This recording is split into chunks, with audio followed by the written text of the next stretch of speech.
Now videotape that is so startling you can't stop watching. The people in it might have gotten away with some outrageous behavior if it weren't for the cameras. What they let you see is the protection of privilege. As Jim Avila reports, now the secret is out. On a windswept Chicago corner, a shot in a beer tavern where the working class goes to shoot pool and quietly drink into the early morning hours. Behind the bar, little Carolina Obrica, alone and in control. And on what should have been just another quiet February night, serving a handful of customers, including off-duty Chicago police officer Anthony Abate, who is drinking heavily. He drank 3 shots of blackberry brandy and 1 shot of tequila, and 2.5 beer and Sprite. Apparently feeling good, Abate begins to show off, flexing. Just how big muscles he's got. That's what he's been repeating. I'm a big guy, I got big muscles. Carolina says she tried to ignore him as he verbally abuses her. Officer Abate is a bit unsteady. He knocks over a bar stool. And then he crosses the line. I told him to get out from behind the bar. I pushed him out because he's not allowed. And then I took his drinks, whatever he got left, and I put it away. Abate doesn't appear to like that, but he's warned by another patron, reminding him that cameras from a new security system are rolling. I put the drinks down, and he gets right away behind the bar with a chair. I tell him to get out. That's when he tells me, nobody will tell me what to do. I try to get him out of behind the bar, and then boom. He's like trying to grab my neck. Then he throws me on the floor. I was down, and he was beating me. I remember he was hitting like my head. I was like sitting on the floor. You don't know if he wants to beat you until you bleed and you die. I thought that he would never stop beating me. Finally, a patron leaving the bathroom comes to her aid, and Abate then storms out. I don't know if you noticed that I did not watch the tape, like the time when he was beating me. You look away when he's beating you? Yes, I did. It's hard to watch that. Yes, it is hard. And on top of the beating, Carolina would only find out later that the man who brutalized her was a Chicago cop. It shocked me. It really shocked me that the police officer could have done that. This Polish immigrant says what happened next made her wonder about justice in her new country. Chicago cops come to take a report from the bar owner who's just arrived. But surprisingly, they ignore his key evidence, says Carolina's lawyer, Terry Eckel. He told these police officers, I have a videotape on a video camera that was running in the bar that night. I want to show it to you so you can see exactly what he did. And the police officers walked out of the bar and left. Without the videotape as evidence, amazingly, Abate is at first only charged with a misdemeanor. Only after the tape of the beating was leaked to the press, making national headlines, are the charges upgraded to felonies. He's since pleaded not guilty. If there hadn't been this videotape, Jim, there would have been no charges in this case. Eckel, who's filed suit against the city on her behalf, says both the incident and attempted cover-up are no surprise. They do absolutely nothing, covering up their misconduct and not punishing them for any misconduct that they engage in. Emboldens these police officers essentially to believe that they're above the law. That's a serious charge to make about the second largest police force in the country. But new research also concluded that cops routinely get away with abusive behavior. The code of silence is very real. Don't rat out other cops. If you do, there'll be real consequences. University of Chicago law professor Craig Futterman had an exclusive look at 2 years of dirty laundry of the Chicago police. As a result of a lawsuit against the department, he was given access to more than 10,000 complaints of police abuse. What he found is dramatic.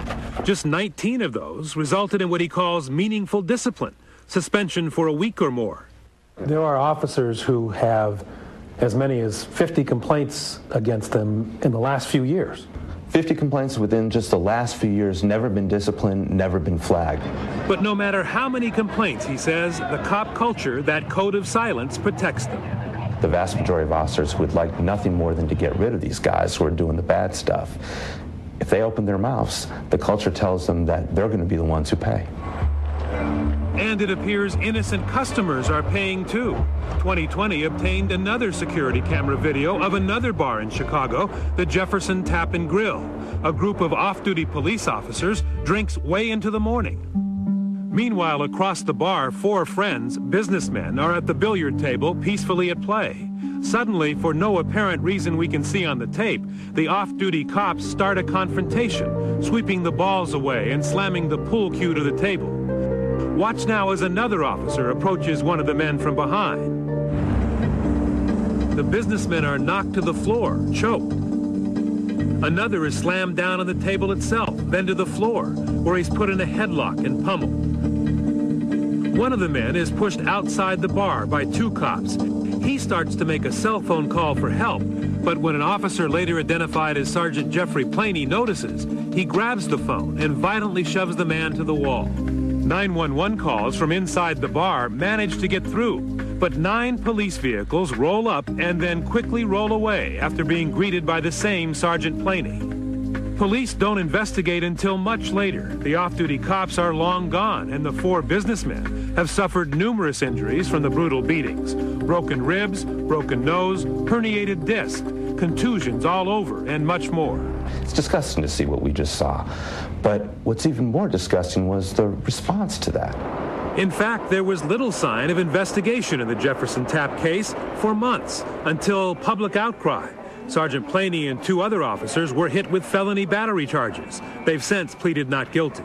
We just have to send a strong message, a unified message, that misconduct, brutality, lying, cheating, stealing simply will not be tolerated. Jody Weiss is the first outside superintendent of police ever to run the Chicago department. He's a former FBI agent brought in to crack down on rogue officers. What I've been telling the officers, you know, this concept or idea or practice that you may have had in the past, where hey, if something bad happens, I just won't say anything. Forget about it. With technology out there, you've got to assume it's going to be captured on videotape. You just have to assume that. When 2020 returns, the cameras were rolling when cops stopped this drunk driver. But would they arrest one of their own? Do you have any idea what would happen if this tape got into the media or got out in the public? Could surveillance videos bring down the big blue wall of silence, the code infamous for protecting abusive police? All over the country, it seems like the criminals they're supposed to catch, police officers themselves are now getting caught on camera more and more. The remarkable dumping to the ground of this wheelchair-bound paraplegic by airport police who wanted to search him. Or the police officer, while interrogating a woman arrested for drunk driving, who switched the camera off. Once it's turned back on, the previously unharmed woman was now lying in a pool of blood, the cop later claiming she slipped and fell. And now, watch as a police patrol car camera takes us inside the code of silence. It's early one morning in 2004. A car weaves down a Kentucky road. Suspecting a drunk driver, Officer Adam Brown pulls him over. Sir, what's going on tonight? But suddenly this routine traffic stop becomes a morality play. Mr. Crank, where you work for? Newport PD? In fact, he's Sergeant Mark Crank, a fellow cop from a nearby police department. Mr. Crank, how much have you had to drink tonight, sir? Couple. Okay. Crank is slurring his words, and according to Officer Brown, he reeks of alcohol. Yet he seems to appeal for a break. Talk to me now. What would you like me to say? Oh, come on now. We're cops now. What? Officer Brown then steps back to talk privately to his backup. And you know what? Quite frankly, I really don't care that he's a cop. He was going to kill somebody or kill himself. Still undecided about what to do, Officer Brown calls his supervisor to the scene. Hey, I recognize you. Why are you putting us in this position? I prefer not to. Yeah, but you did. And that's what's got me pissed. Protecting your own is not some hypothetical. It's real and dangerous for those who break the code. You can hear it in the voice of Officer Brown and his supervisor as they discuss the implications of arresting a fellow policeman.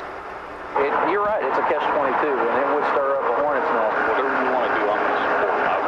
What we should do is the right thing to do, the moral thing to do is treat it the same as any other DUI. Why not? DUI. The supervisor departs, leaving the final decision up to Officer Brown alone.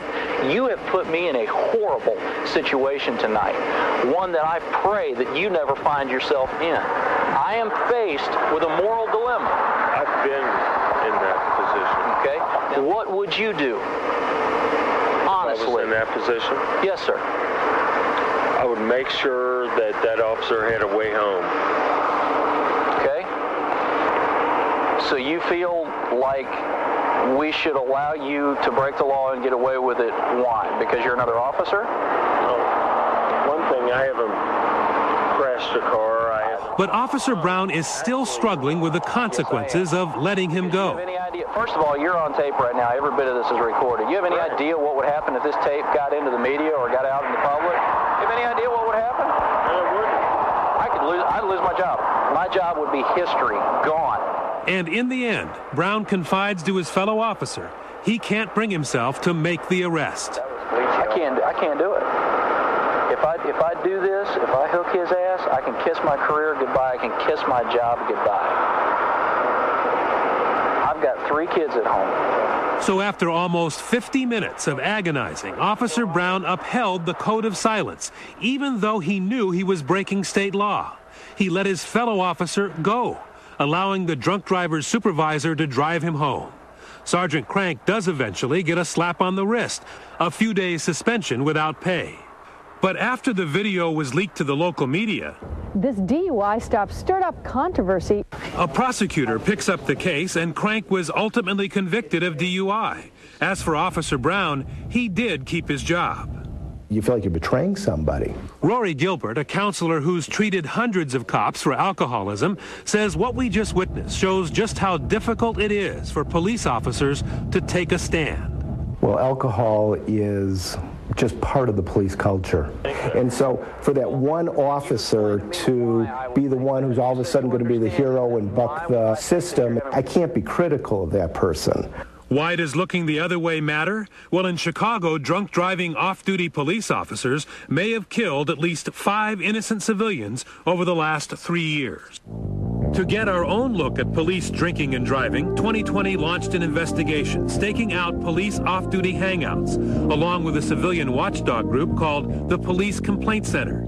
We repeatedly found alcohol flowing freely at softball games, even at this fundraiser held ironically on behalf of a fellow police officer convicted of a drunken assault on a civilian. And of course, bars. While some had 1 or 2 drinks, others consumed round after round before heading to their cars. We don't know if they are legally drunk or if their driving may have been impaired. Inside this bar, a popular hangout for Chicago police officers, the officer with the backwards baseball cap polishes off 1 bottle and starts on a second. He buys the next round for the table and soon moves on to beer number 4. That's followed by a shot at the bar, another beer, and another shot for the final toast of the night. At least 7 drinks in 2.5 hours. No one objects as he heads out to his pickup and drives away. We try to follow, but he sped away. Next, same bar, different night.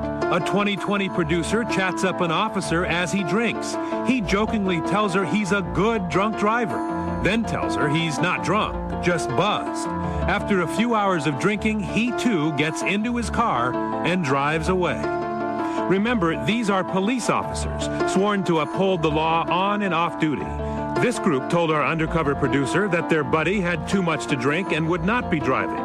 We saw him drink 4 beers and 1 shot in less than 2 hours, but no one tried to stop him as he left in the early morning hours and weaved down the freeway, struggling to hold his lane more than once. Finally, it was time to ask some of these cops what they were doing. After watching this officer drink 5 bottles of light beer in 2.25 hours, and this one who appears to down 4 mixed drinks, are they impaired? We decide to meet them on the way to the parking lot to ask. They headed toward their cars and clearly unlocked them with their remotes.